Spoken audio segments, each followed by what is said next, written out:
Assalamualaikum warahmatullahi wabarakatuh. Alhamdulillah. Alhamdulillah alladzi hadana li hadza wa ma kunna linahtadiya laula an hadana Allah.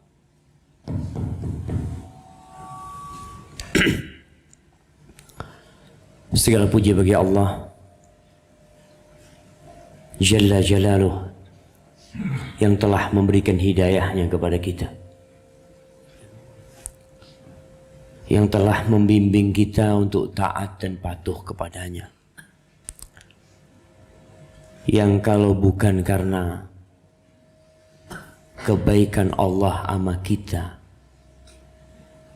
mungkin kita sedang tidak berada di masjid ini. Mungkin kita sedang tidur di atas ranjang kita, atau sebagian punya kegiatan dan aktivitas lain yang menyebabkan dia tidak datang ke rumah Allah Azza wa Jalla.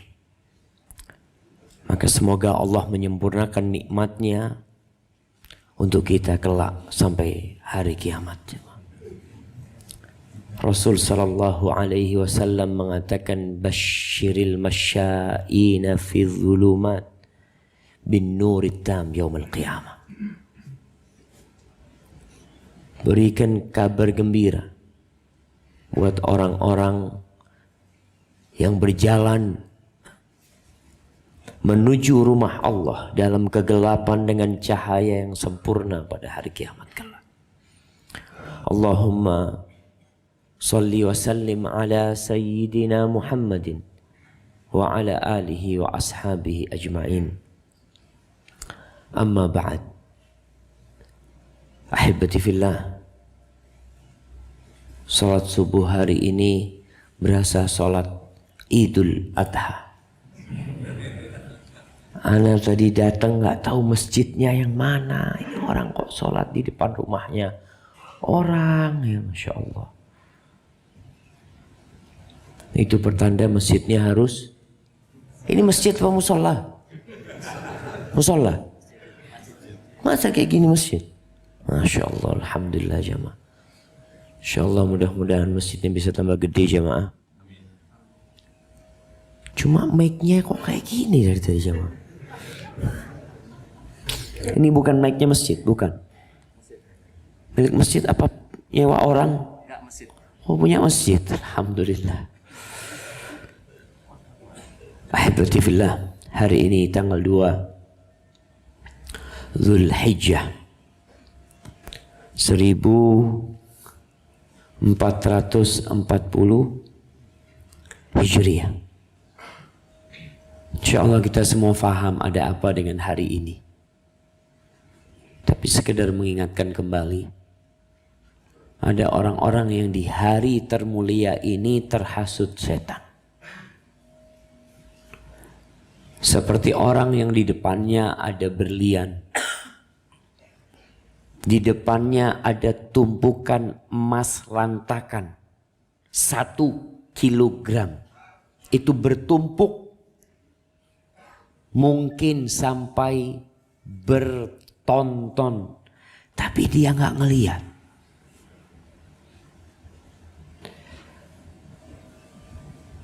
Dia punya mata, dia punya telinga, dan dia punya hati. Tapi gara-gara terhasut setan, telinganya tuli, matanya buta, hatinya mati. Gimana tidak jamaah? Rasulullah sallallahu alaihi wasallam mengatakan tentang 10 awal Dzulhijjah dalam hadis riwayat Bukhari, ma min ayyamin al-amalu salihu fihinna ahabbu ila Allah min hadhil ayyamil 10. Tidak ada nafi, tidak ada hari-hari yang beramal soleh di dalamnya lebih dicintai Allah daripada beramal soleh di 10 awal Dzulhijjah. Nggak ada.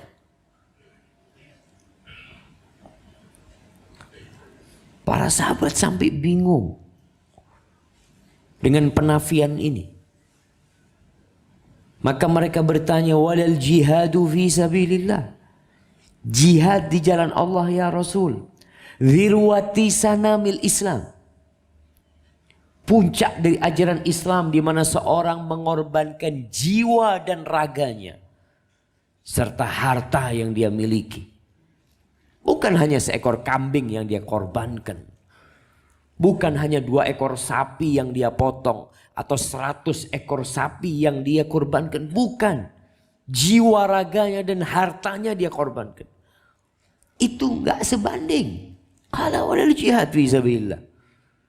Jihad di jalan Allah pun tidak sebanding, tidak setara dengan beramal soleh di 10 awal Dzulhijjah ini. Illa rajul. Kecuali satu kondisi. Seorang lelaki kharaja bimalihi wa nafsihi. Dia keluar dengan hartanya. Berjihad di jalan Allah. Dia keluar dengan jiwa raganya. Walam yarji' min dzalika bi syai'. Tapi dia mati. Kalau dia naik kuda-kudanya terbunuh. Hartanya diambil, dirampas oleh musuhnya. Dan gak ada yang pulang ke rumahnya. Ini baru tak tertandingi. Maka jamaah. Wallah kita sedih. Kalau 10 awal Dzulhijjah seperti hari-hari yang lainnya. Nggak ada perubahan. Kita ini bertepatan dengan bulan Agustus.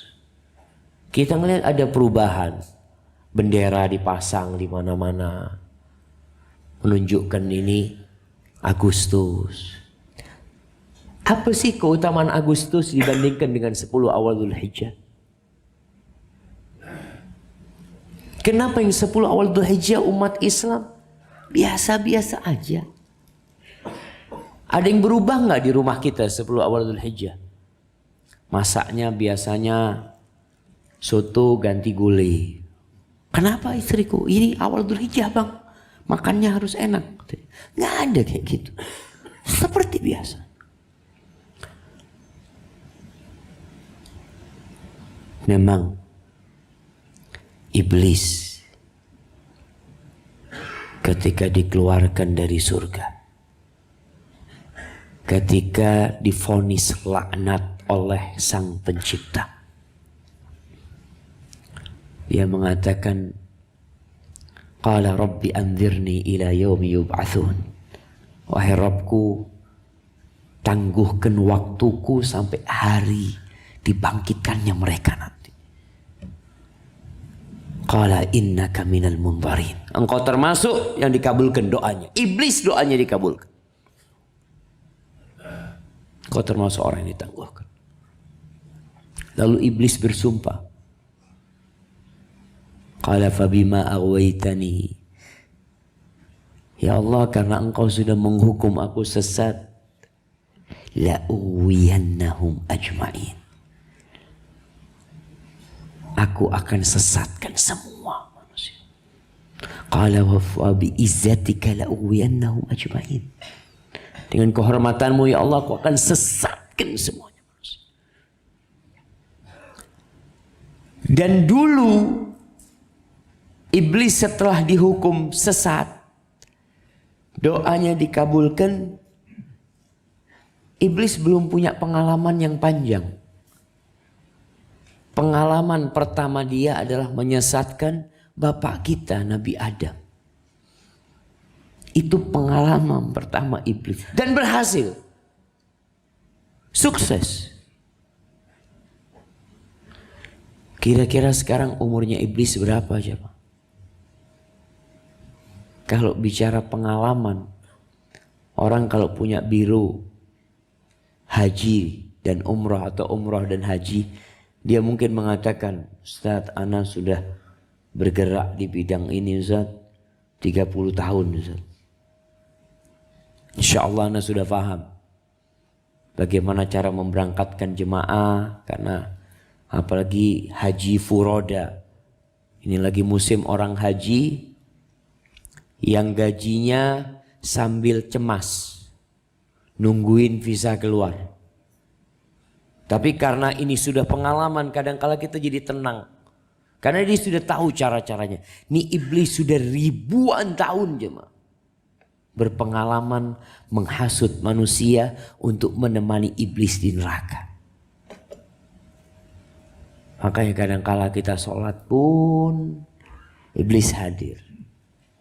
Dia kirim bala tentaranya. Dan iblis ini bersama tentaranya nggak pernah istirahat. Makanya kata Nabi SAW, qilu fa inna syaitana la yaqil. Kalian itu tidur siang. Istirahat sianglah. Karena sesungguhnya setan itu nggak pernah tidur siang. Nggak ada setan capek anak godain manusia, ya Allah mau istirahat lah, cari ya mungkin ada halaman kosong, nggak ada. Makanya antum usahakan tidur siang. Biasanya orang kalau sudah kerja jam 6 keluar rumah, pulang jam 6 sore nggak pernah tidur siang. Padahal ada jam istirahat dia. Manfaatkan, matikan handphonenya, tidur. Berapa menit? 10 menit, 15 menit. Yang penting tidur siang supaya kita tidak bertasyabuh dengan syaitan. Ahibati fillah, kalau bicara bagaimana cara setan menghasut manusia, segala cara dia tempuh.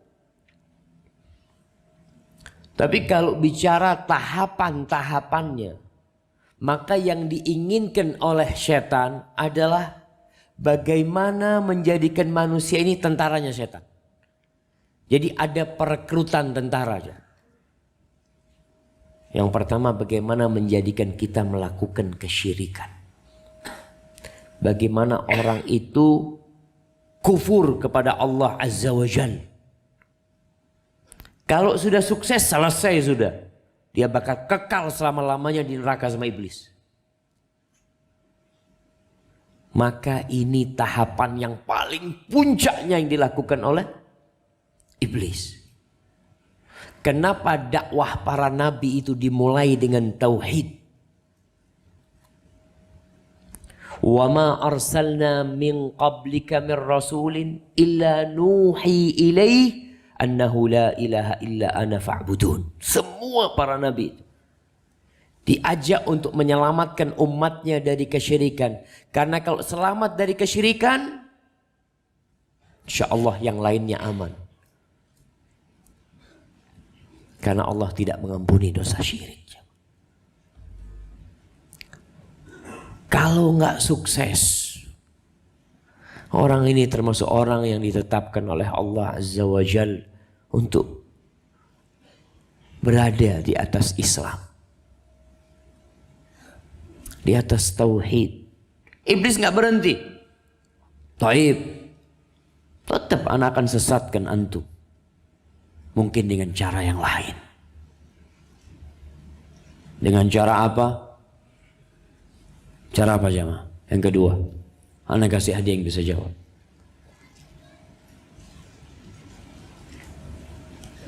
Jamaah, angkat tangan yang mau jawab.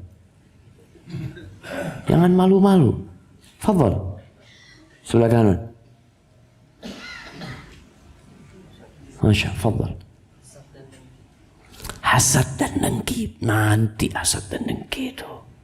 Belum. Tapi ini kasih hadiah buat antum. Fadhal. Nah, melakukan perbuatan bid'ah, masya Allah. Fadhal ya Habib. Nah, antum harus tahu bid'ah ini bertingkat-tingkat. Ada bid'ah yang bisa mengantarkan kepada hal yang pertama, yaitu kekufuran. Yang disebut bid'atun mukaffirah. Orang itu kalau berbuat bid'ah awalnya digodain lakukan bid'ah. Sampai bid'ah yang mengeluarkan dia dari agama Allah Azza wa Jal. Antum kalau baca sejarah muncul orang-orang yang mengklaim Allah itu bisa menyatu dengan dirinya. Aqidah wahdatul wujud awil hulul. Itu bid'ah. Jadi ada bid'ah yang bentuknya adalah keyakinan yang tidak benar. Muslim. Lihat orang ini orang Islam. Kemudian bid'ah yang lainnya. Maka kenapa kok diajak ke bid'ah, nggak kepada kemaksiatan? Soalnya kalau orang melakukan bid'ah itu merasa benar. Dan dia sulit untuk bertobat. Kalau dikasih tahu, apa kata dia? Ana sedang mendekatkan diri kepada Allah Azza wa Jalla. Kira-kira kalau ada orang yang sholat subuh jam 3.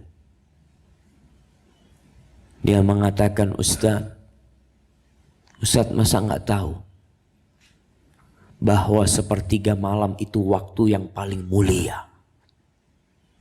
Waktu doa dikabulkan. Ana ingin sholat subuh jam 3. Bid'ah. Dia bikin hal yang baru dalam agama ini. Haji. Muncul sekelompok manusia yang berinisiatif untuk memudahkan umat Islam. Antrian haji ini berapa tahun jemaah? Bekasi berapa tahun? Ada yang 18 dan yang 20. Anggaplah 15 tahun. Berkumpullah cendekiawan muslim. Berijtihad. Gimana kalau haji setahun 3 kali? Supaya memudahkan umat. Tujuannya benar apa enggak? Benar. Kesian nih Ustadz yang ngantri haji. Udah tua renta gak berangkat haji. Kadang-kadang sampai mati. Bagaimana kita berpikir hajinya sekarang setahun 3 kali. Kan gak bisa kan. Loh Ustadz gak paham. Allah kan berfirman. Dalil cuma keluar. Bid'ah ini pakai dalil. Pakai dalil mereka. Mereka mengatakan al-hajju ashhurun ma'lumat. Haji itu dilaksanakan pada bulan-bulan yang sudah diketahui. Bulan haji itu 3 bulan. Syawal, Dzulqa'dah, Dzulhijjah. Jadi kita bikin haji tanggal 10 Syawal. Haji tanggal 10 Dzulqa'dah, 10 Dzulhijjah. Selesai. Ini akan memudahkan umat. Bid'ah aja. Ini muncul pemikiran seperti ini. Baik, kalau nggak mau dengan inovasi ini. Gini aja. Orang Indonesia kan kejauhan Ustaz. Ke Mekah. Kesian Ustaz. Tempatnya aja lah. Tetap tanggalnya sama. Wukufnya tanggal 9. Tapi kita bikin di mana lah Ustaz? Di puncak umpamanya. Kan bikin Ka'bah gampang Ustaz. Tinggal diukur sama persis bisa kita bikin. Ada apa repot-repot? Itu bid'ah. Ada bid'ah waktunya, ada bid'ah tempatnya. Ada yang bid'ah perbuatannya. Melihat orang tawaf, ya Allah. Rame banget. Ana tawaf di mana? Zam-Zam Tower aja lah. Supaya tidak membuat keramaian di sana. Subhanallah. Maka bid'ah ini dicintai oleh iblis. Karena perlahan-lahan nanti bisa membuat orang berpaling dari sunnah Rasul Sallallahu Alaihi Wasallam. Dan dia merasa baik. Yang ketiga, kalau nggak bisa, dengan cara bid'ah ini ya sudah maksiat lah.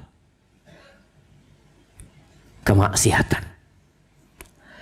Baik dengan meninggalkan yang wajib. atau dengan melakukan yang haram. Digodain ini orang Islam, Masya Allah, nggak mau bid'ah, anak sunnah. Alaman haji salafis soleh, Ustaz. Oh iya, tenang katanya iblis, tenang. Iya nggak apa-apa. Inti sunnah, inti. Ahlus sunnah wal jamaah. Tapi inti kan tahu, kata iblis. Orang kalau bertauhid, melaksanakan sunnah, insya Allah masuk surga. Walaupun nggak melaksanakan yang wajib-wajib. Kan fadilah tauhid besar. Tenang antum, kata dia. Nikmatin dunia ini. Oh iya benar juga ya. Bukankah man qala la ilaha illallah dakhalal jannah. Hafal hadisnya. Ini yang terjadi dengan sebagian kita. Yang dia sudah meremehkan perbuatan dosa dengan alasan dia bertauhid. Dia di atas sunnah. Sehingga dosa-dosa itu, wah, dia hafal ayatnya. Innallaha la yaghfiru an yushraka bihi. Wa yaghfiru ma duna dzalika liman yasha. Yang tidak diampuni itu cuma syirik. Yang lainnya aman. Aman. Iblis akan masuk dari sana. Bagaimana orang ini meninggalkan yang wajib. Melakukan yang haram. Makanya kadang-kala kita heran. Udah ngaji tapi berzina, selingkuh. Sampai di Surabaya ada seorang yang heran, Ustadz, anak punya suami, Ustadz. Tahu-tahu menceraikan anak. Anak bingung kenapa. Ternyata dia sudah punya wanita simpanan. Kalau nikah mungkin aman, Ustadz. Ini mau menikah. Akhirnya ribut-ribut baikan lagi, Ustaz. Ternyata wanita simpanannya bukan satu, Ustaz. Ketahuan setelah itu. Banyak, Ustaz. Ngaji kajian ke masjid datang. Kenapa? Karena iblis datang godain dia. Gimana dia meninggalkan yang wajib dengan alasan apa? Tadi kan sudah bertauhid. Sudah sunnah. Padahal al-ma'siyatu baridul kufur. Kemaksiatan itu mengantarkan kepada kekufuran. Perlahan-lahan engkau meninggalkan yang wajib. Selesai nantinya. Keimananmu bisa rusak. Makanya Allah selalu sebut amanu wa amilu shalihat. Beriman dan beramal soleh. Iblis mau motong nih amal solehnya. Engkau beriman aja. Ilmu, iman. Nggak beramal soleh nggak apa-apa. Dan ini terjadi kadangkala buat sebagian manusia. Nggak, dia tetap dengan yang wajib. Jaga dia. Dia berusaha meninggalkan kemaksiatan. Ya sudahlah, kata iblis, kalau gitu sunnah. Bagaimana orang ini meninggalkan sunnah? Masuk masjid, mau tahiyatul masjid, langsung dapat bisikan. Kan cuma sunnah. Oh iya, sunnah betul. Langsung duduk. Ada orang bangunkan sholat, kata dia. Ulama khilaf. Ada yang mengatakan wajib, ada yang mengatakan sunnah. Alhamdulillah, ana melihat yang lebih kuat tahiyatul masjid itu sunnah. Terus antum gak kerjakan, kan gak apa-apa. Masuk dari sini iblis. Iblis itu kalau tidak bisa membuat antum masuk neraka, bagaimana membuat antum mendekati neraka? Kalau antum jauh dari neraka, bagaimana membuat antum masuk surga tapi gak di tempat yang bagus? Itu hasutnya iblis. Dia gak ingin antum senang. Maka dibikin oleh iblis bagaimana antum meninggalkan yang sunnah. Dan kita melihat banyak manusia seperti itu. Yang sunnah-sunnah ditinggalin. Allahu Akbar. Selalu dengan dalih, ini kan sunnah Pak Ustaz. Maka akhirnya banyak kemuliaan-kemuliaan yang dia tinggalkan dengan ilmunya. Bukan dia nggak berilmu, dia berilmu, tahu hukumnya. Salat berjamaah ke masjid. Wajib apa sunnah? Wajib apa sunnah jamaah? Oh ya antum lah, jangan terlalu radikal. Kan ada ulama yang berpendapat sunnah. Ada enggak? Ada. Sudahlah anak ikut yang sunnah. Masya Allah. Rumahnya dekat masjid, ngelihat orang salat masjid. Masya Allah, baguslah. Mereka orang yang kurang pahalanya. Masya Allah. Dia di rumah dapat satu cukup sudah. Ada orang yang tetangga masjid nggak ke masjid. Dengan dalih ada ulama yang mengatakan sunnah. Padahal dia berangkat kerja keluar kota merantau. Yang hukumnya nggak wajib, nggak sunnah dikerjakan. Tapi iblis bagaimana menghasut supaya orang ini meninggalkan yang sunnah. Kalau nggak berhasil, tauhid di atas sunnah, yang wajib dia kerjakan, yang sunnah dia perbuat karena dia tahu firman Allah Azza wa Jalla dalam sebuah hadis qudsi. Wa ma taqarraba ilayya 'abdi bi syai'in ahabba ilayya mimma aftaradtuhu alaihi.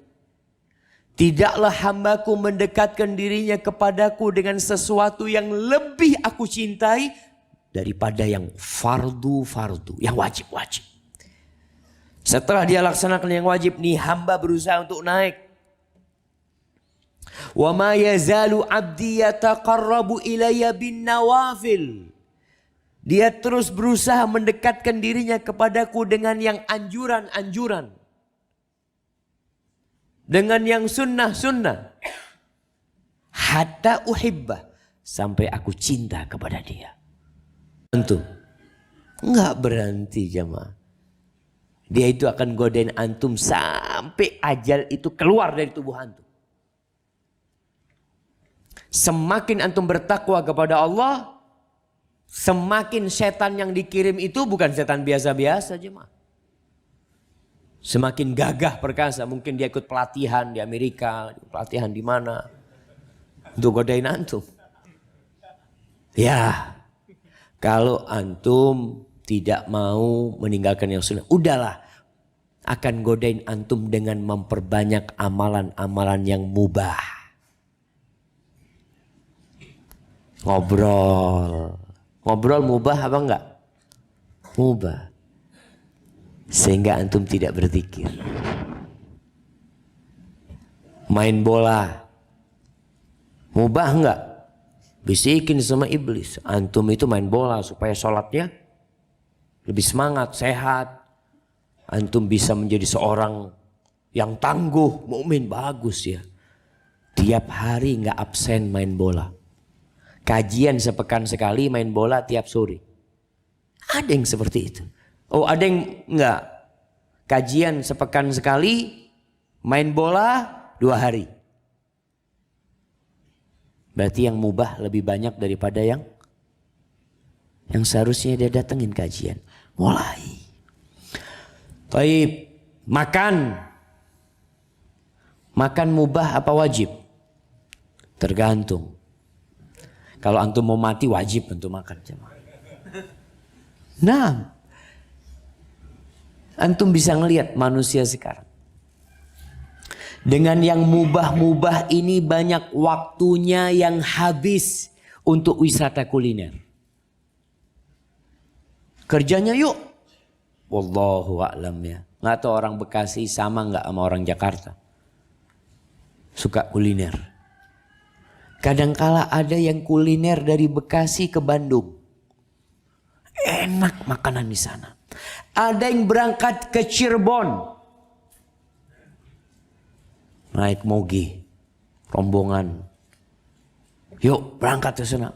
Boleh nggak safar jalan-jalan pakai motor ya. Riding kemana. Mubah apa enggak? Mubah boleh gitu. Tapi kalau terlalu banyak. Iblis seneng. Karena apa? Karena nanti dia kecapean, nanti gimana. Akhirnya yang sunnah ditinggalkan, yang wajib hampir berbahaya. Itu kerjaan setan. Tadi makan. Iblis akan berusaha membuat antum makan yang banyak. Dan Rasul sallallahu alaihi wasallam mengatakan, bihasab ibni Adam luqaimat yuqimna biha sulbah. Cukup tuh buat anak Adam beberapa suap makanan yang menegakkan tulang punggungnya. Cukup. Jadi nggak buat antum jadi lemes, jadi tegak. Sebagian orang karena banyak makan, boleh antum makan, fadhol. Selama tidak berlebih-lebihan, ya mubadzir, enggak. Kadangkala sampai lupa. Sampai ada yang perutnya dilihat loh. Anak kok mulai maju perut anak ya. Ini kebanyakan yang mubah-mubah. Dan Rasul sallallahu alaihi wasallam pernah menegur seorang sahabat. Ketika dia bersendawa di depan Nabi SAW. Lalu beliau mengatakan, kuffa anna jusha'ak. Fa inna atwalan nas ju'an yawmal qiyamah. Fa inna aktsaran nas shiba'an fid dunya atwaluhum ju'an yawmal qiyamah. Kau tahu, orang yang paling banyak kenyangnya di dunia, itu paling panjang laparnya nanti di akhirat. Supaya orang tidak sibuk memenuhi isi perutnya. Tapi setan terus berusaha mengatakan, nggak apa-apa, kata dia. Yang penting antum baca bismillah makannya. Oh iya benar ya. Baca bismillah dia. Setelah makan alhamdulillah. Ada orang yang kalau makan jamaah sampai membuka sabuknya. Makan. Buka sabuknya. Anak pikir mau berhenti. Lanjut. Allahu Akbar. Padahal kata Rasul sallallahu alaihi wasallam, fa in kana fala budda. Kalau engkau harus makan, ini lagi enak nih makanan ini. Sayang mungkin enggak ketemu lagi. Ada yang seperti itu jemaah. Iblis kan godain antum suruh banyak-banyak. Fa in kana fala budda, kalau harus engkau makan. Ya sudah, fa thuluthun li ta'amihi wa thuluthun li syarabihi wa thuluthun li nafasihi. Kalau gitu bagi sepertiga. Sepertiga makan. Sepertiga sisakan buat minum. Sepertiga buat bernafas. Kadangkala jamaah buat minum susah. Buat nafas susah. Karena semuanya sudah diisi makanan sama dia. Ini termasuk cara iblis menggoda manusia. Tapi kalau nggak bisa, seperti ceritanya seorang tabi'in, Tawus atau Atha. Ketika dia diundang makan, Masya Allah. Saat itu makanannya benar-benar menggoda. Ini seorang tabi'in makan sampai kebablasan. Keenakan dia makan. Sampai kenyang. Kenyang, orang kenyang biasa. Ada kenyang udah cukup. Tapi ada yang kenyang sampai full. Dia tahu nih termasuk godaan iblis ini. Lalu dia mengatakan kepada dirinya, biasanya keledai itu kalau dikasih makan banyak, mau dikasih kerjaan banyak, kata dia. Malam itu dia tidak tidur sholat malam. Untuk apa? Untuk menghantam godaan iblis tadi. Iblis kan maunya kalau orang ini kekenyangan tidur. Awalnya kan gak apa-apa makan, tapi bisa ketinggalan yang sunnah dia nantinya. Dan sebagian orang ngobrol ba'dal isya, ngobrol terlalu panjang sampai subuhnya telat. Kadang-kadang enggak, subuhnya enggak telat, alhamdulillah tepat waktu. Tapi sepertiga malam akhir yang dia biasa sholat witir enggak lagi dia kerjakan. Gara-gara ngobrol yang semalam. Jadi iblis itu punya strategi. Yang ini digarap, nanti ini akan berdampak kepada yang ini. Kalau nggak bisa jamaah, orang ini Masya Allah. Kayak tadi itu seorang tabi'in. Yang dikasih makan banyak, akhirnya dia malah bangun malam. Iblis akan datang dengan cara yang terakhir. Bagaimana orang ini mengerjakan yang mulia, tapi meninggalkan yang lebih mulia. Sudahlah kalau engkau memang seperti itu orang baik. Ada perkara-perkara yang mulia yang bisa membuat orang itu lupa dengan yang lebih mulia. Lebih mulia mana? Sholat tahajud akhir malam atau sebelum tidur? Akhir malam. Iblis bisa godain. Antum daripada nanti gak bangun, ahsan sholatnya sebelum tidur. Sudahlah. Kan sama sholat malam. Kan ada hadisnya. Wasiat Abu Hurairah radhiyallahu anhu. Nggak boleh tidur kecuali sholat witir. Ya kalau gitu ya sudahlah, anak sholat sebelum tidur. Dan dia tidak pasang alarm untuk bangun sepertiga malam akhir. Padahal kan dia bisa gabungin dua hal tadi. Tapi bagaimana iblis membuat orang ini sibuk dengan yang mulia tapi meninggalkan yang lebih mulia. Taib sekarang. Lebih mulia mana orang yang duduk menuntut ilmu, belajar, habis sholat. Dengan orang yang mungkin berzikir. Dengan orang yang mungkin melaksanakan sholat sunnah. Sebagian orang itu jamaah. Ada pengajian di masjid. Nggak ikut pengajian. Dia pulang ke rumahnya mengatakan, ana mau ngaji. Mau baca Quran. Baik enggak baca Al-Quranul Karim? Baik. 1 huruf dapat 10 kebaikan. Tapi lebih utama mana majelis ilmu dengan antum pulang ke rumah duduk ngaji. Lebih utama di sini. Artinya iblis enggak pernah berhenti godain kita. Tapi adapun cara-cara dia untuk menjalankan 6 penghasutan dia, maka ada banyak. Ibnu Qayyim rahimahullahu ta'ala menjelaskan hal ini dengan sangat detail di kitabnya Ighatsatul Lahfan. Disebutkan di sana ada 8 metode untuk membuat manusia ini terhasut dengan 6 hal yang tadi kita bicarakan. Baik, siapa yang menyebutkan 6 hal tadi? Sebelum kita lanjutkan. Nah, fadhal. Mengajak untuk berbuat syirik dan kekufuran. Baik, yang kedua. Untuk melakukan bid'ah. Yang ketiga.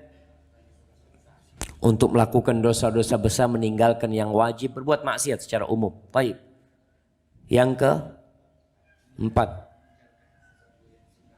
meninggalkan yang sunnah-sunnah. Kemudian memperbanyak hal-hal yang mubah. Setelah itu mengerjakan yang mulia, meninggalkan yang lebih mulia. Barakallahu fikum. Baik, tadi ada diingatkan dosa itu ada 2 macam. Sama-sama dosa. Ada dosa besar, ada dosa kecil. Nggak bisa melakukan dosa besar, iblis nggak berhenti. Orang ini nggak mau berzina, udah antum jangan berzina, itu dosa besar kata iblis. Terus ya antum lihat aja, nggak apa-apa kalau ngelihat. Kan dosa kecil. Kan firman Allah, intajtanibu kaba'ira ma tunhauna anhu nukaffir ankum sayyi'atikum. Kata Allah, kalau kalian menghindari dosa-dosa besar, dosa-dosa kecil dihapuskan. Kan enak antum. Itu nggak berhenti iblis godain jemaah. Melakukan dosa pun ada tahapannya. Nggak bisa dosa besar, dosa kecil. Sama-sama dosa, tapi dengan, ya kita akan lihat nih bagaimana Ibnu Qayyim menjelaskan iblis ini membuat orang ini mau melakukan dosa. Ada 8 yang disebutkan. Yang pertama dengan menghiasi kebatilan. Dibungkus yang batil ini sehingga jadi indah. Bagaimana sekarang orang-orang membungkus pacaran dengan apa jemaah? Ta'aruf. Dengan ta'aruf ya. Dengan ta'aruf. Al-Imam Ibnu Qayyim mengatakan wa min makayidihi annahu yasharul aqla daiman hatta yakidahu. Cara iblis itu bagaimana menyihir akal. Bagaimana dia melihat yang buruk jadi baik. Yang buruk jadi baik. Apa contohnya sama? Yang buruk jadi baik. Ya, ada istilah mungkin Islam liberal. Dia bungkus bahwasanya ini dalam rangka untuk memberikan pencerahan kepada umat. Supaya umat Islam tidak ketinggalan oleh orang-orang kafir sana. Kita harus modifikasi Islam ini dengan sesuatu yang lebih bagus. Dan itu dilakukan, jemaah. Lalu dia mengatakan wala yaslamu min sihrihi illa man sya'allah. Dan tidak akan selamat dari sihirnya ini kecuali orang yang Allah kehendaki. Fayuzayyan lahul fi'l alladhi yadurruhu hatta yukhayyal ilaihi annahu min anfa'il asya. Contoh. Kenapa orang sampai sekarang masih banyak yang merokok? Karena rokok ini digambarkan gagah. Rokok itu digambarkan orang yang gagah. Pernah ngelihat iklannya rokok orang kurus ya, pakai tongkat? Nggak ada. Selalu digambarkan itu sesuatu yang jantan. Insyaallah. Na'udzubillah jemaah. Kalau lihat iklannya rokok ini, kadangkala yang ada perempuannya, ada ininya, ada itunya. Masya Allah jemaah. Ustaz suruh minum katanya. Itu tanda.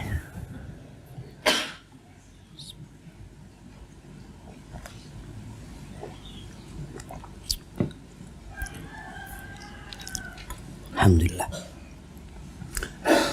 Kalau kita lihat itu contoh ringan rokok. Contoh yang berat kesyirikan.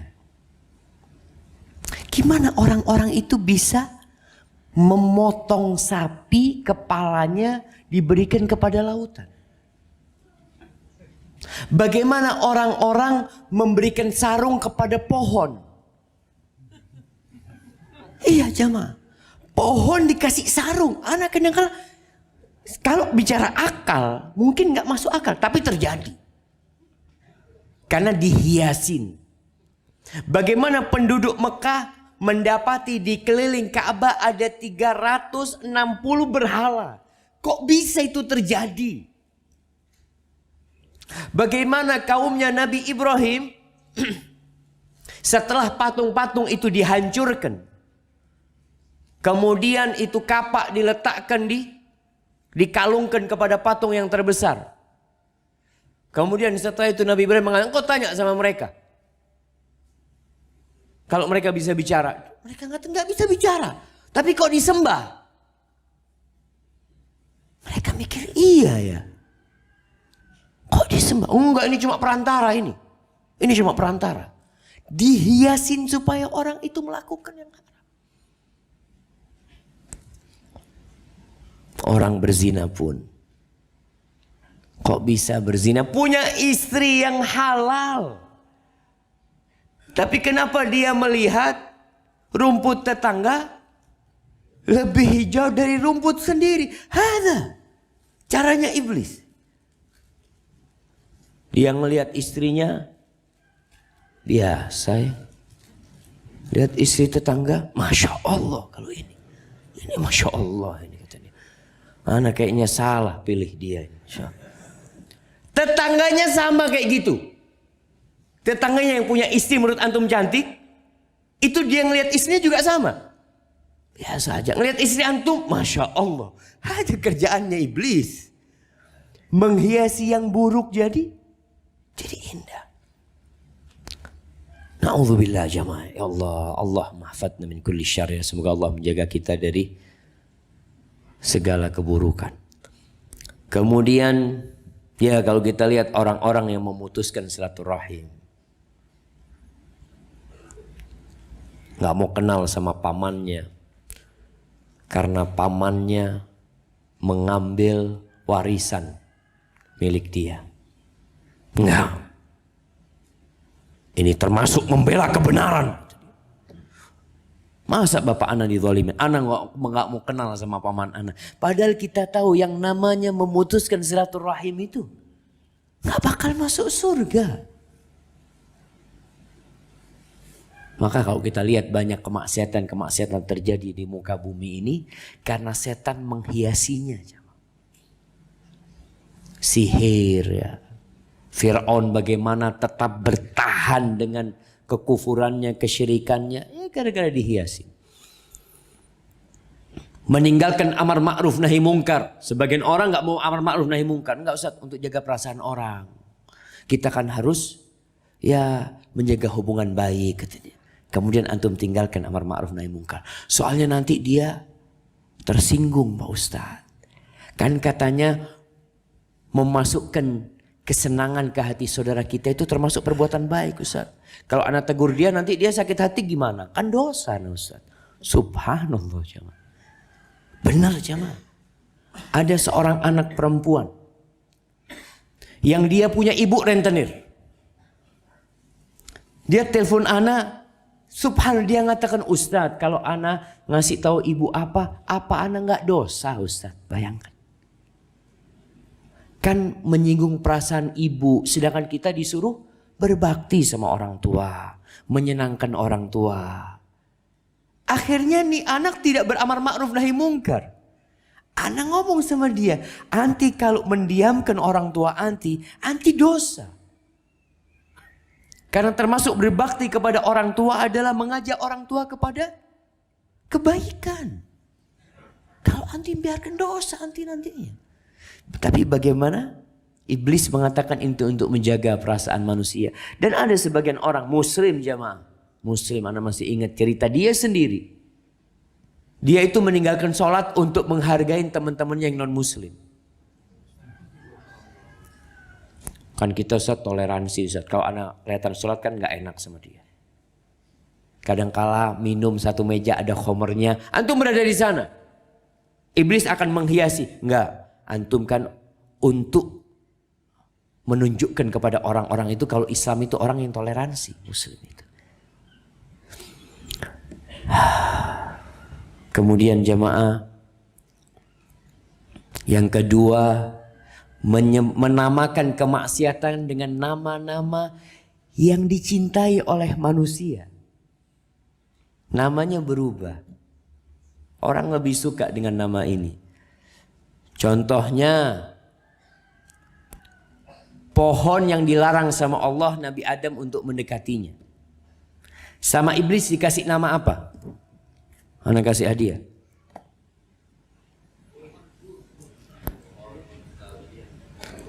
Pohon khuldi. Kirim hadiah aja. Pohon kekekalan. Kita juga nyebutnya yang dimakan sama Nabi Adam atau apa? Buah khuldi. Itu iblis yang kasih nama. Hal adulluka ala syajaratil khuldi wa mulkin la yabla. Adam, kau mau aku kasih tahu enggak dengan pohon keabadian dan kerajaan yang tidak akan pernah berakhir? Siapa yang nggak mau dikasih tahu? Ya maulah. Mana pohonnya itu? Ini nih. Padahal Allah melarang mengatakan wala taqraba hadhihi syajarah. Kamu jangan mendekati pohon ini. Jangan deketin pohon ini. Selesai larangan Allah itu jelas ada nasnya. Jangan deketin pohon ini. Tapi iblis nggak berhenti. Dia akan godain ini sebenarnya engkau. Kenapa dilarang? Karena ini pohon kekekalan.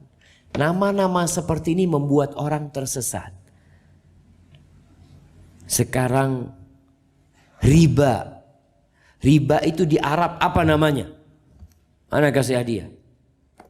Di Arab. Apa? Yang mana? Yang jawab yang mana? Oh nggak kelihatan nanti Masya Allah. Kasih hadiah aja mah. Namanya di Arab itu faedah. Orang itu hidup cari apa? Cari faedah lah. fawaid.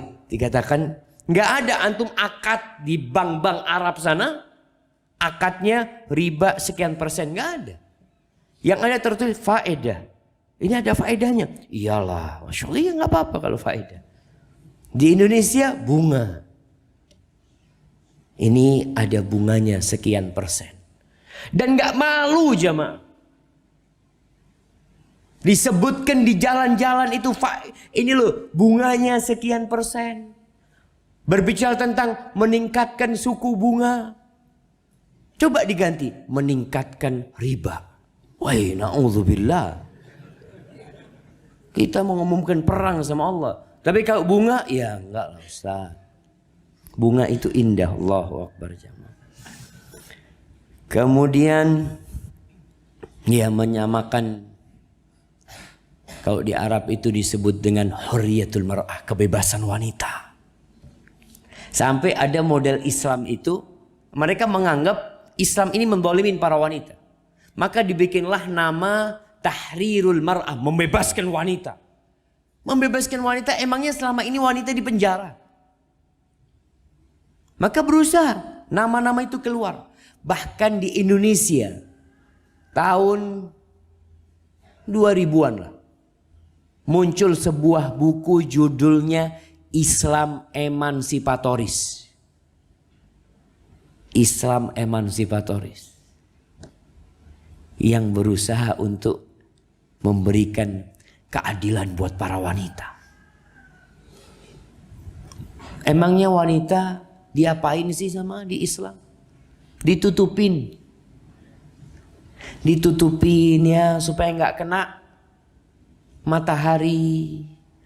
Supaya nggak dilihat sama serigala-serigala. Supaya nggak dimakan sama mereka. Tapi ada usaha-usaha untuk menjual para wanita. Jadi kalau bicara perdagangan manusia, yang paling banyak jadi korban itu perempuan yang diperdagangkan. Jualan mobil di sampingnya siapa? Mungkinkah antum daftar jamaah? Ana jadi iklannya sebelah mobil boleh? Ditendang antum sama dia. Antum kayak gini nggak bisa dijual antum. Antum bersih-bersih bannya mobil aja nggak apa-apa. Perempuan yang dipasang di sana. Yang ketiga, dengan menamakan ketaatan dengan nama-nama yang dibenci oleh manusia. Kebenaran itu indah. Di atasnya ada cahaya. Tapi bagaimana mereka menamakan, iblis ini berusaha memberi nama kebenaran ini sesuatu yang menakutkan. Contohnya apa? Allah ceritakan tentang Nabi Syuaib. Itu pejabat-pejabat di masa Nabi Syuaib. Orang-orang besarnya mengatakan, la ini taba'tum Syuaiban innakum idzal la khasirun. Kalau kalian ikut Syuaib, kalian akan jadi orang-orang yang merugi.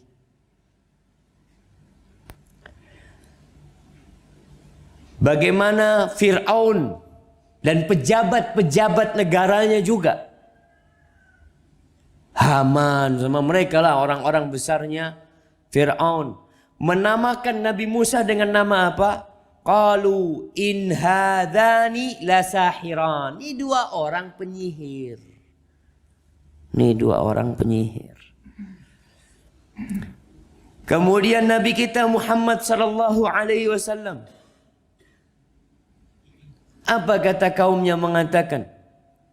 Allah mengatakan di surat Al-Furqan ayat 8, wa qala adh-dhalimun in tattabi'una illa rajulan mashura. Kalian ini mengikuti orang yang tersihir. Kadang-kala dikatakan sahir, kadang-kala dikatakan oh dia kena sihir, jangan diikuti. Dikatakan kahin. Ada orang yang menamakan Islam yang benar kadangkala dengan nama-nama yang tidak benar jemaah. Islam garis keras. Ngelihat ustadznya yang ceramah jenggoten, loh, ini Islam garis keras. Ya. Ngelihat orang berjenggot, Be. Masya Allah, ini kalau buat kurban cocok ini kayaknya. Wah, jamaah. Perempuan ketika dilihat pakai jilbab yang menutup auratnya, ini karung dari mana jalan ini? Ninja. Iya, nama-nama itu disebutkan, jamaah. Ngelihat orang, Masya Allah, menaikkan pakaiannya di atas mata kaki. Apa katanya? Banjir. Antum dari Jakarta mana? Lagi banjir di sana, kata dia. Maka antum harus sabar, jemaah. Kemudian yang keempat, ini khutuwatus syaitan yang Allah mengatakan wala tattabi'u khutuwatis syaitan. Yang keempat, dia akan masuk lewat pintu yang disukai oleh jiwa manusia. Allah itu sudah kasih kita kecondongan kepada harta, kecondongan kepada wanita, kecondongan kepada jabatan, masuk dari sana. Berapa banyak orang yang berjuang untuk dunia dia, untuk jabatan dia, untuk kekuasaan dia, yang dia nggak peduli lagi dengan aturan Allah Azza wa Jalla. Kemudian yang keenam, bertahap menyesatkan manusia. Tahapan-tahapan tadi kita sudah sebutkan. Bagaimana dia bertahap menyesatkan manusia. Dan Allah Azza wa Jalla karena sayang sama hambanya, Allah mengatakan wala taqrabuz zina. Jangan mendekati zina. Zinanya haram, sudah haram, selesai zinanya ini. Tapi Allah tahu setan itu akan menyesatkan kalian gak sekaligus. Maka jangan mendekati, bertahap setan itu. Maka hati-hati buat teman-teman yang punya hubungan dengan wanita, yang kadang kala dengan dalih ingin menyelamatkan wanita ini, Ustaz. Ada yang dengan WhatsApp-nya, enggak Ustaz, ana sedang mendakwain dia. Wallahi jamaah, ada hal-hal yang ana jijik sekali. Ada seorang yang mungkin bisa dikatakan berilmu lah. Awalnya si akhwat ini curhat, tanya urusan agama. Lama-lama mulai obrolannya lain. Lama-lama si fulan mulai kirim foto. Oh ternyata dia tampan orangnya. Kemudian si akhwat kirim foto. Mulai omongannya gak enak. Alhamdulillah. Kemudian si akhwatnya sadar. Dan si fulannya sadar. Jadi hati-hati. Bertahap.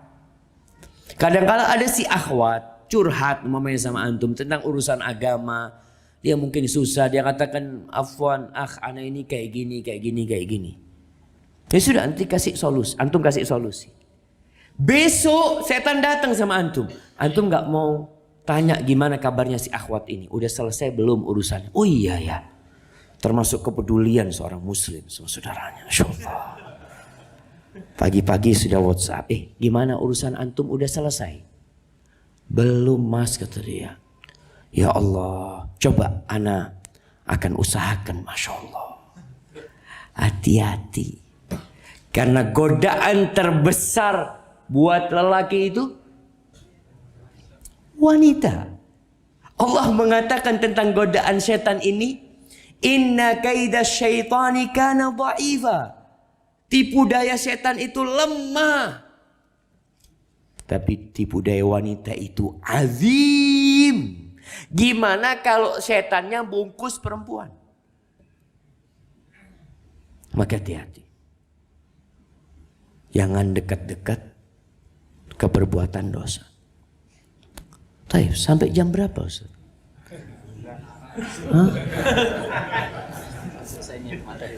Masya Allah.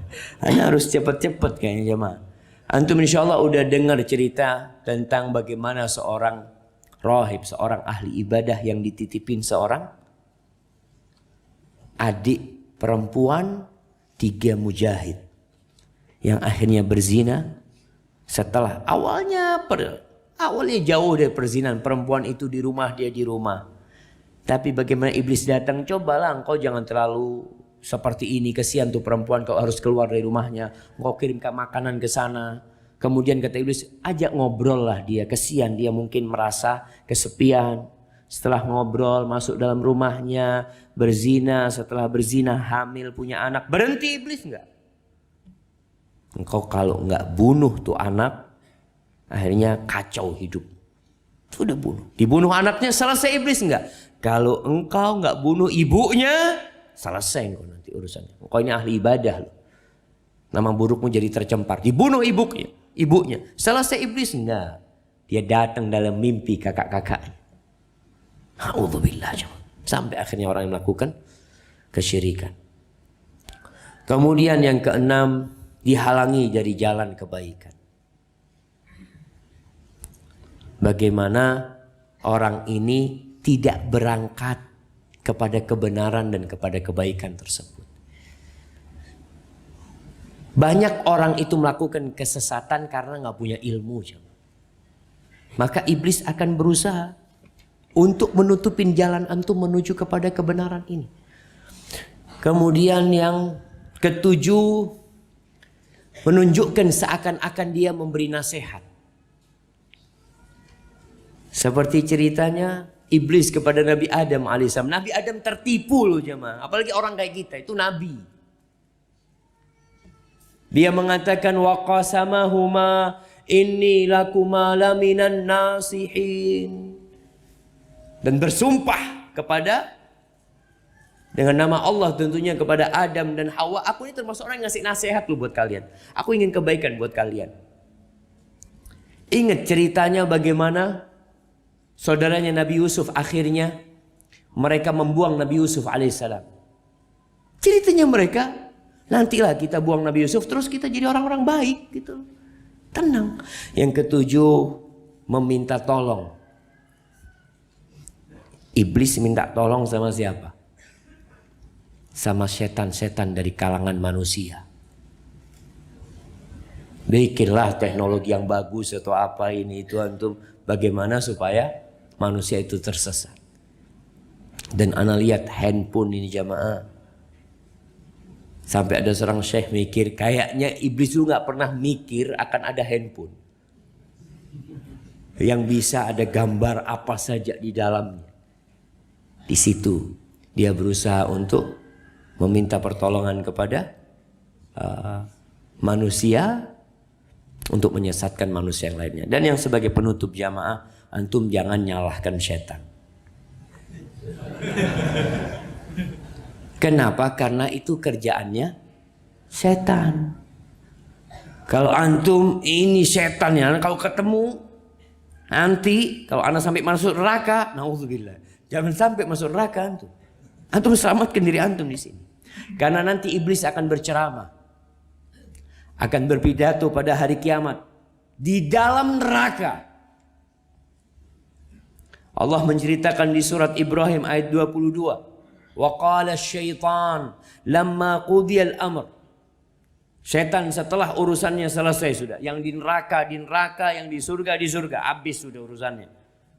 Hisab udah selesai. Lalu setan mengatakan kepada yang di neraka, innallaha wa'adakum wa'dal haq wa wa'adtukum fa akhlaftukum. Allah itu janji sama kalian dan tidak pernah ingkar janji Allah. Dan aku berjanji kepada kalian. Dan janjiku palsu. Aku janji loh. Tapi janjiku palsu. Wa ma kana li 'alaikum min sultan. Aku itu enggak punya kekuasaan apa-apa. Aku enggak pernah maksa kalian. Illa an da'autukum fastajabtum li. Masalahnya di kalian. Aku panggil kalian. Aku colek. Kalian datang. Yang salah ana. Ya kalian yang datang yang salah. Kata iblis. Fala talumuni walumu anfusakum. Jangan nyalahkan aku. Jadi Allah sudah ceritakan. Peristiwa nanti setan enggak mau disalahkan. Terus apa yang mau disalahkan? Ya salahkan diri kalian sendiri. Kenapa kalian mau ikut? Makanya jamaah, kalau ada orang narkoba, kemudian Antum beli sama dia. Ini ada pengedar narkoba, antum beli sama dia. Kemudian antum ditangkap. Antum bisa disalahkan enggak? Dia bilang, enggak, ana enggak salah. Yang salah yang jual itu. Kata yang jual, antum kan beli sama ana. Antum bayar, ana enggak pernah maksa antum. Maka jangan pernah nyalahkan setan nantinya. Setan sudah berlepas dari antum. Ma ana bimusrikhikum wa ma antum bimusrikhi. Udah, ana nggak bisa nolongin kalian, kalian nggak bisa nolongin ana. Inni kafartu bima asyraktumuni min qabl. Aku berlepas diri dari kesyirikan yang kalian lakukan kepada aku. Dia mengatakan inna zalimina lahum azabun alim. Orang-orang zalim itu akan dapat azab yang pedih, jamaah. Itu nanti khutbahnya iblis. Barakallahu fikum. Itu yang bisa ana sampaikan, jamaah. Masya Allah, udah ada pertanyaan yang masuk. Apakah keutamaan amal soleh di 10 hari awal Dzulhijjah tetap lebih afdal daripada bulan Ramadan, terkhusus 10 hari akhir Ramadan? Ada khilaf di antara para ulama. Kalau siangnya semua sepakat, siang hari 10 awal Dzulhijjah ini lebih utama dari 10 hari siangnya 10 hari akhir Ramadan. Itu sepakat. Cuma malamnya lebih utama malam-malam 10 hari terakhir atau tidak. Syekh bin Utsaimin rahimahullahu ta'ala dan sebagian ulama lainnya itu berpendapat 10 awal Dzulhijjah ini secara mutlak lebih baik daripada sepanjang tahun. Sampai dengan 10 malam Ramadan, akhir Ramadan. Nah, karena Nabi SAW mengatakan ma min ayyamin, gak ada hari-hari yang lebih utama beramal soleh dalamnya. Tapi kita tidak perlu berdebat panjang dalam masalah ini. 10 hari itu sama-sama mulia. Pertanyaannya apa yang antum kerjakan di 10 awal Dzulhijjah ini?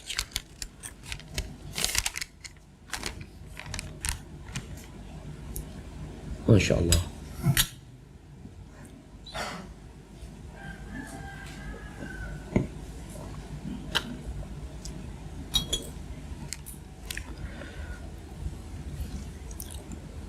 Bismillah, assalamualaikum warahmatullahi wabarakatuh. Ustaz, udah 10 bulan yang lalu saya resign dari pekerjaan sebelumnya karena riba. Sampai sekarang saya belum dapat pekerjaan baru. Qadarullah, jenggot saya panjang melebihi segenggam tangan. Saya belum menikah dan masih tinggal dengan ibu. Dan ibu saya menyuruh potong jenggot saya karena merasa tidak rapi. Dan menuntut ibu saya jenggot saya yang menghalangi saya untuk mendapatkan kerjaan baru karena terkesan tidak rapi saat interview. Pertanyaannya, apa yang saya harus lakukan? Melakukan syariat Allah atau mendengar perintah ibu karena surga ada di ridha ibu? Apakah betul rizki saya jadi terhalang karena tidak melakukan perintah ibu untuk potong jenggot? Inilah jamaah, kalau bicara jenggot, muslim jenggotnya harus rapi. Harus rapi jenggotnya. Bicara kerapian dengan dirawat. Rasulullah SAW jenggotnya dirawat, kasih minyak, diminyakin ya, disisir. Walaupun tidak, akhirnya antum sibuk dengan jenggot antum. Jangan sampai antum kayak perempuan. Nanti duduk di bus mengeluarkan handphone. Selfie, lihat jenggotnya. Rapi jenggot. Baik. Bicara jenggot yang lebih dari segenggam, memang ada khilaf di antara para ulama. Ana lebih condong yang berpendapat seperti pendapatnya Syekh Albani rahimahullahu ta'ala, dan disebutkan kepada Ibnu Umar. Jenggot yang lebih dari segenggam itu boleh untuk dipotong. Jadi kalau jenggot antum memang gak rapi, ini keluar ke sini, yang ini ke bawah ke sini, gimana? Ya dirapikan. Tapi tidak sampai antum memotong jenggot antum karena sekedar untuk kesenangan hati. Karena memang nggak rapi Ustaz. Makanya sebenarnya ulama berpendapat bagaimana kalau memang jenggotnya Ustaz tumbuh sini kemudian di sini tumbuh doang, yang lainnya nggak ada. Ya, yang itu dihabisin. Kemudian yang lebih dari segenggam itu yang dipotong. Artinya jangan sampai wajah antum memang terkesan apa jamaah? Cacat, kayak orang cacat gitu jamaah. Enggak. Jadi yang lebih dari segenggam antum rapikan. Kemudian berkaitan dengan ibu itu sayang sama antum. Wallahi jamaah, nggak ada hati yang lebih luas yang siap menerima antum lebih dari hati ibu antum. Nggak ada. Antum punya istri pun, antum kalau punya istri 4 istri antum hatinya sempit semua dibandingkan dengan 1 hati ibu antum. Maka karena sayang dia sama antum, tinggal bagaimana sekarang antum berbakti sama orang tua. Kalau antum dikatakan nggak punya pekerjaan, antum harus bekerja. Apa yang bisa dikerjakan? Bikin ibu senang di rumah itu. Kerja itu nggak harus jadi pegawai. Jiwa kita ini banyak jiwa yang jiwa pembantu, bukan pembantu jemaah. Jiwa kerja sama orang. Nggak pernah berpikir untuk kerja sendiri. Bismillah antum minta doa ibu, bu. Tiap pagi antum cari, ana mau cari kerja. Antum banyak teman-teman yang antum tanya, ana mau kerja apalah. Antum rumahnya kotor umpamanya, ana mau bersihkan. Antum umpamanya rumputnya di taman itu mau dicabutin, ana mau cabutin. Banyak kerjaan yang bisa dilakukan kalau mau bekerja. Ana tanya sama teman-teman yang beberapa teman yang kerja di Belanda, ana tanya, kerjaan antum apa di Belanda? Kata dia, kita sebagai cleaning service, bersih-bersih aja, bersih-bersih rumahnya orang. Antum tawarkan. Subhanallah, jangan malu. Antum teman-teman punya mobil, maaf kalau antum mau cuci mobil, nggak usah lah, ana cuci mobil. Berapa cuci mobil di sana? Ya antum kurangilah 5.000. Karena mungkin ana pakai tangan ana nggak sebersih sana. Banyak kerjaan itu jamaah. Tapi kita selalu berpikir pekerjaan itu ya ngantor. Jadilah engkau majikan untuk dirimu sendiri. Insya Allah banyak yang bisa dikerjakan. Alhamdulillah banyak teman-teman antum yang mungkin bisa membuka peluang kerjaan sama antum. Kemudian kalau rizki itu bisa terhalang karena dosa, antum pelihara jenggot antum karena perintah Rasul SAW, dan antum tetap berbakti sama ibu antum, bikin ibu antum senang. Ibu antum nyuruh antum potong jenggot, antum langsung pegangin kakinya, pijetin. Masya Allah bu, aku itu rindu ingin mijet kakinya ibu. Gak usah ngomong jenggot lagi bu, gak usah. Jadi antum cerita yang lain atau apa sama ibunya.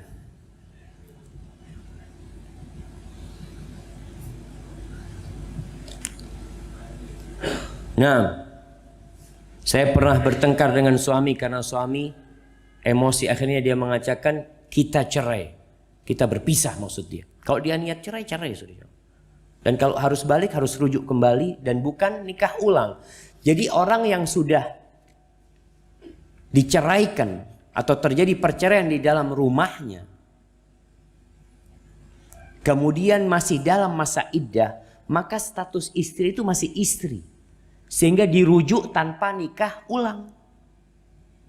Bagaimana merujuknya? Ngomong ana rujuk engkau. Atau dia kumpulin istrinya, maka itu sudah rujuk menurut pendapat yang lebih kuat. Karena sebagian ulama berpendapat kalau dia ngumpulin istrinya dengan niat tidak rujuk, maka dia berzina pada waktu itu. Maka dia harus niat merujuk istrinya, nggak perlu nikah lagi. Nikah baru itu kalau sudah selesai masa iddahnya. Maka kemudian sang suami harus melamar lagi itu perempuan, bisa diterima, bisa ditolak. Dalam masa iddah perempuan nggak bisa nolak suaminya, karena masih suaminya. Ustadz, apakah orang yang memiliki indera keenam merupakan karunia Allah atau bentuk hasutan setan? Indera keenam gimana jemaah?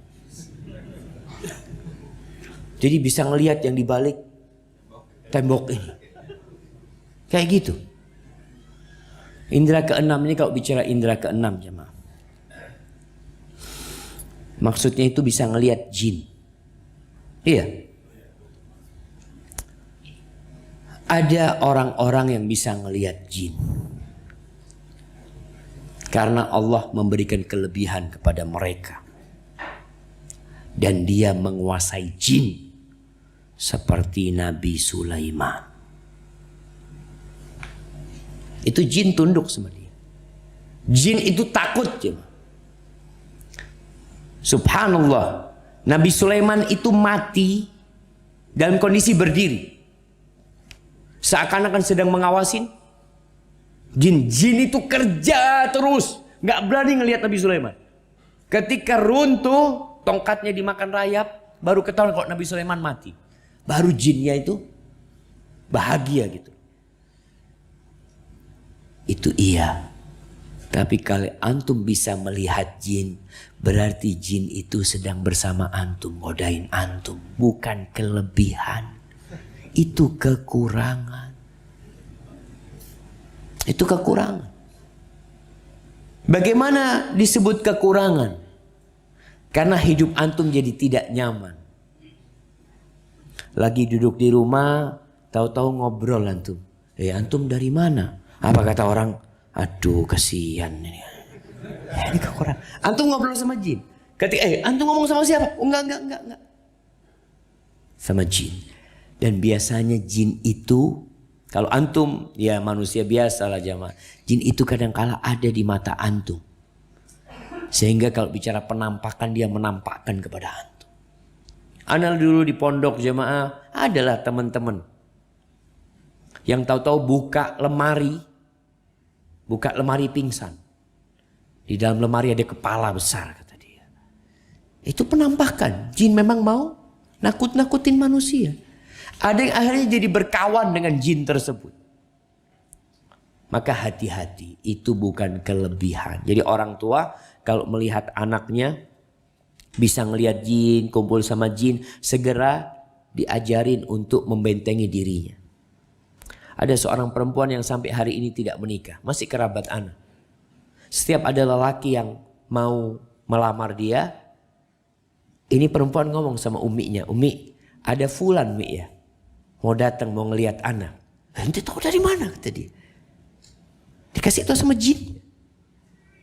Jin yang kasih tahu. Akhirnya sampai sekarang gak menikah. Karena selalu dihalang-halangi sama jinnya tersebut. Maka segera baca surat Al-Baqarah, baca ayat-ayat ruqyah. Barakallahu fikum. Assalamualaikum Ustaz, bagaimana hukumnya jika memaksa menjalankan sunnah padahal tiada kemampuannya atau kurang kemampuannya? Karena memaksakan berdalih sunnah hingga mengabaikan hak orang lain, bahkan melanggar syariat Allah. Jazakallahu khairan. Ini gimana ceritanya jamaah? Berdalih sunnah, mengabaikan hak orang lain, melanggar syariat Allah. Jadi gak paham.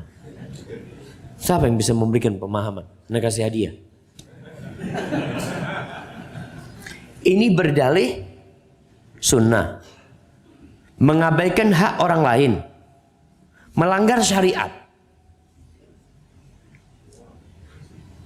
Karena kalau dia sunnah gak mungkin melanggar syariat.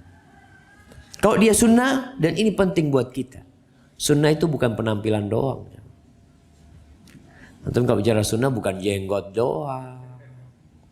Jenggot, Masya Allah, pakai baju, tidak menutup mata kaki, ahlu sunnah wal jamaah. Akhlaknya yang baik. Termasuk sunnah itu menghormatin tetangga. Termasuk sunnah itu tersenyum. Termasuk sunnah itu menolong orang lain.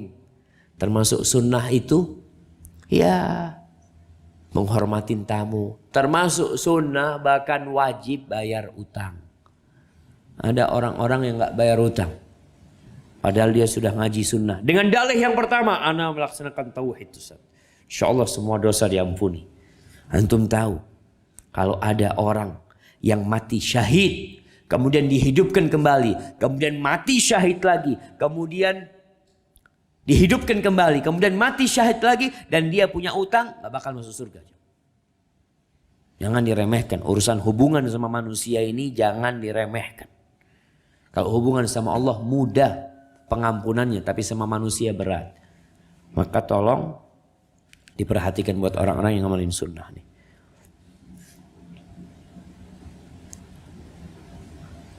Ustaz, apakah kita yang tidak berprofesi sebagai ustadz tapi sebagai dosen ilmu dunia, atau profesi lain yang ilmunya bermanfaat untuk kebanyakan manusia dan niatkan untuk akhirat, termasuk terhasut setan? Karena saat ini ilmu dunia dan ilmu akhirat sepertinya dipisahkan. Mohon penjelasannya Pak Ustaz. Jamaah, kata Nabi SAW, khairun nas anfa'uhum linnas. Manusia yang terbaik adalah yang paling bermanfaat buat orang lain. Memberikan manfaat kepada orang lain itu yang paling utama adalah manfaat dunia akhirat. Itu manfaat agama ini. Ketika antum bisa menjelaskan kepada mereka yang halal dan yang haram, yang wajib dan yang sunnah, ini sebuah manfaat yang besar sehingga orang itu selamat dari api neraka dan di dunia hidup dengan rahmat Allah SWT. Tapi kalau antum ilmu dunia bermanfaat buat orang lain, yang belajar ilmu kedokteran, Masya Allah, anak kadang-kala iri sama dokter. Kenapa? Karena pasien itu lebih percaya sama dokter daripada sama ustadz. Dokternya ngomong minum ini, minum dia aja. Nggak boleh ini, nggak boleh dia. Tapi ustadz mengatakan laksanakan ini, tinggalkan ini. Insya Allah Pak Ustadz, makasih nasihatnya. Masya Allah, itu sama dokter taat, sama ustadz nggak taat. Jadi kalau antum bisa memberikan manfaat kepada orang lain dengan ilmu antum, akan tercatat itu sebagai ilmu yang bermanfaat. Bukan terhasut setan, tapi antum punya kewajiban belajar agama. Karena talabul ilmi fariidatun ala kulli muslim. Menuntut ilmu itu kewajiban buat setiap muslim. Ilmu agama. Ilmu umum jadi fardu kifayah. Ilmu agama pun ada yang fardu kifayah nantinya. Tapi ada ilmu yang wajib. Berkaitan dengan tauhid. Berkaitan dengan rukun Islam lah. Rukun iman. Itu antum wajib belajar. Antum jadi dosen urusan ilmu dunia. Ajak mereka kepada Allah Azza wa Jalla. Jadi manfaatnya bisa manfaat dunia akhirat. Sampai ada seorang dosen, Masya Allah. Dosen mengatakan, Ustaz, ana punya pelajaran habis subuh. Kajiannya. Wajib semuanya salat subuh. Akhirnya semua salat subuh berjamaah aja. Ana ngomong sama dosennya, kok nggak kajiannya di masjid aja? Oh, masjid kajian ilmu agama Ustaz, kata dia. Dia ilmu umum berangkat ke kelas. Berarti dia bisa memberikan manfaat dunia dan akhirat buat mereka jamaah. Kalau dosennya belajar agama. Jika ada kajian Islam waktunya bersamaan dengan untuk belajar ilmu dunia, mana yang harus kita lakukan? Tergantung dia kontrak harus masuk ke kelas. Antum masuk kelas. Tapi nanti kajian agama antum cari, antum kejar di mana ada kajian. Barakallahu fikum. Nah, bagaimana jika puasa Arafah tetapi di Saudi sudah lewat wukuf, sedangkan kalender hijrah di Indonesia masih tanggal 9 Dzulhijjah? Jamaah, untuk yang sekarang ini kita berbeda dengan Saudi. Sama. Alhamdulillah. Kalau berbeda nanti tanya. Kalau sama nggak usah tanya. Bagaimana cara menanamkan tauhid sejak dini atau kepada anak kita? Saya baru akan punya anak, Masya Allah. Yang pertama antum baca doa waktu mau bikin anak. Kemudian setelah punya anak, lahir anak itu, Imam Ibnu Qayyim condong kepada hadis yang mengadzanin anak. Karena beliau berpendapat di situ ada penanaman tauhid sejak dini. Masya Allah. Selesai jemaah. Anda pikir sudah penanaman tauhid sejak dini. Awal yang didengar sama anak itu tauhid. Baik. Tapi kalau kita mungkin condong kepada hadis yang mendhaifkan hadis tersebut. Sehingga hadis mengadzanin bayi yang baru lahir itu memang betul menurut sebagian ulama dhaif, bahkan kebanyakan ulama mendhaifkan hadis tersebut. Berarti antum harus menanamkan kepada anak itu tentang tauhid sejak dia kecil. Dengan apa? Ya dengan zikir pagi dan petang. Ibunya zikir pagi dan petang dengan membacakannya, sedangkan anaknya dalam gendongannya. Anaknya ikut dengar. Ibunya dengar, anaknya dengar. Lama-kelamaan anak itu insya Allah akan terbiasa mendengarkan kalimat Allah Azza wa Jal. Kemudian sejak dini hati-hati dengan tayangan-tayangan yang mengajak kepada Allahu Akbar jamaah. Nah ini kalau melihat sekarang anak-anak ya, ada yang percaya pak sama Spiderman ya. Sampai anak punya anak tuh kalau ngelihat, oh bapak beli itu pak kata dia. Ada balon Spiderman. Anak ngomong, kapan bapaknya ngasih tahu Spiderman? Nggak pernah pada tahu sama tetangga-tetangganya. Sekarang ada mainan kartu ya. Ada kartu yang isinya gambar-gambar apa? Superhero. Nah, robot macam-macam. Akhirnya anak itu duniawi. Makanya orang tua harus ngajak dia melihat kebesaran Allah ya. Ngelihat bulan, lihat bintang-bintang, lihat sungai ini kita lihat di sungai, lihat ikan-ikan yang indah karena di situ ada tanda-tanda kebesaran Allah Azza wa Jalla. Barakallahu fikum. Dan anak kecil ini pendidikan awalnya jamaah talqin, didikte, karena dia belum faham, didikte dengan apa? Ditanya, man rabbuk? Allah.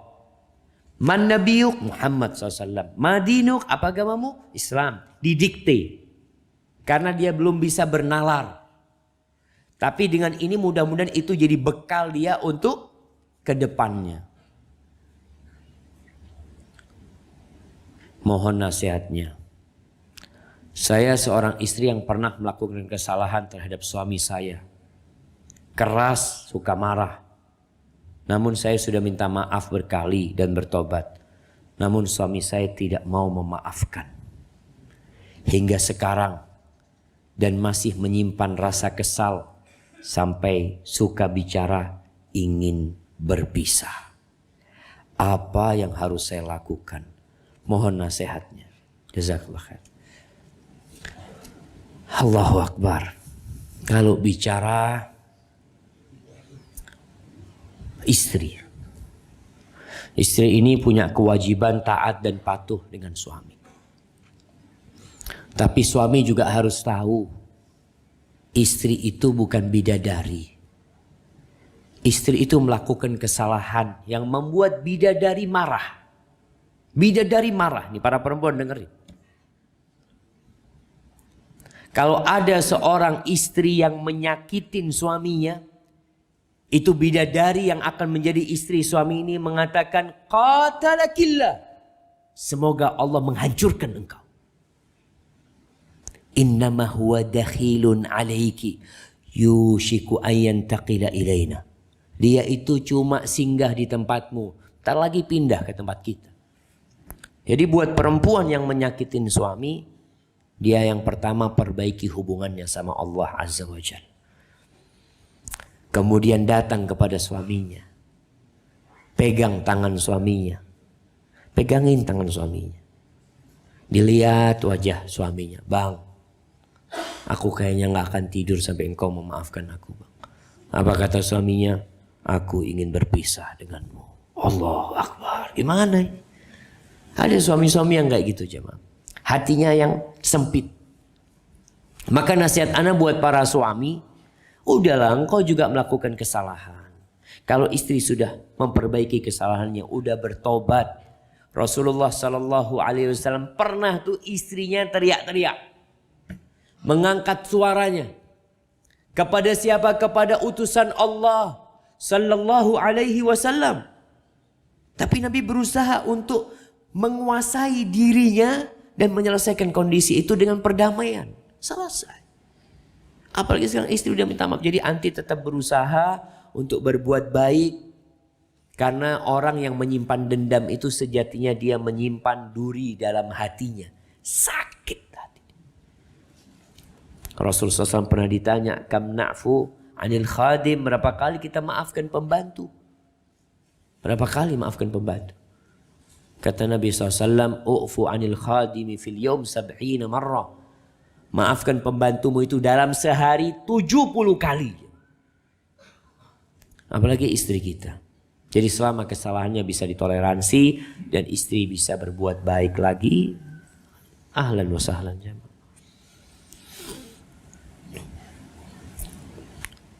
Doakan ana mau menikah bulan ini, insya Allah.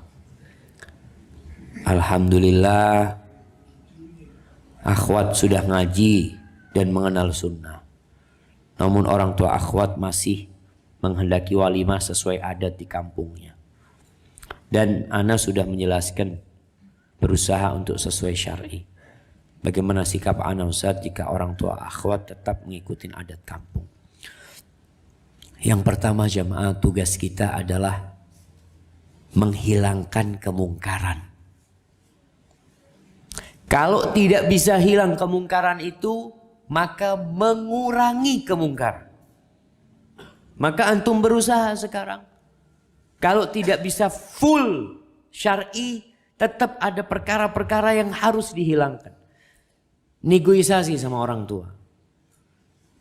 Yang pertama bukan antum, yang mereka yang akan melakukan itu. Maka antum minta sama mereka dengan cara, tolong yang ini gak usah lah. Yang ini gak usah. Apalagi ada adat-adat di kampung itu yang berbau kesyirikan. Harus ditinggalkan, gak boleh toleransi. Maka pelan-pelan untuk ngomong sama mereka tadi, kalau gak bisa dihilangkan, antum berusaha untuk menguranginya. Barakallahu fikum. Anak kayaknya minum lagi ya.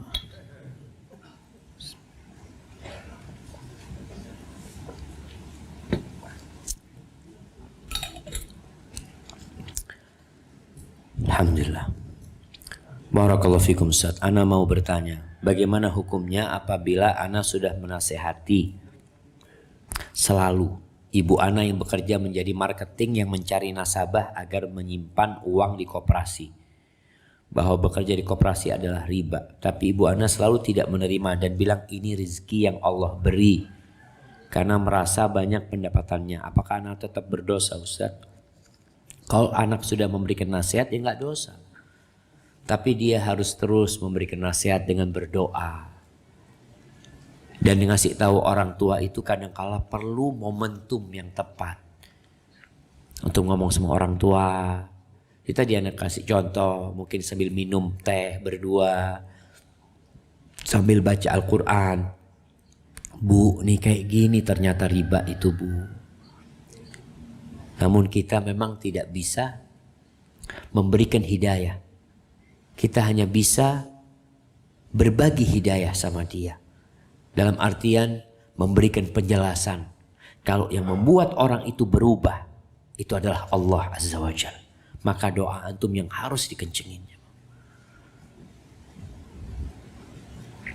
Jamaah, insyaallah ana cukupkan di sini. Apabila yang ana sampaikan benar itu dari Allah Jalla Jalaluh, kalau ada yang salah dan kurang berkenan itu dari diri ana pribadi, Allah dan Rasulnya terbebaskan dari kesalahan itu. Kurang lebihnya ana mohon maaf. Subhanakallahumma bihamdika asyhadu an la ilaha illa anta astaghfiruka wa atubu ilaik. Wassalamualaikum warahmatullahi wabarakatuh.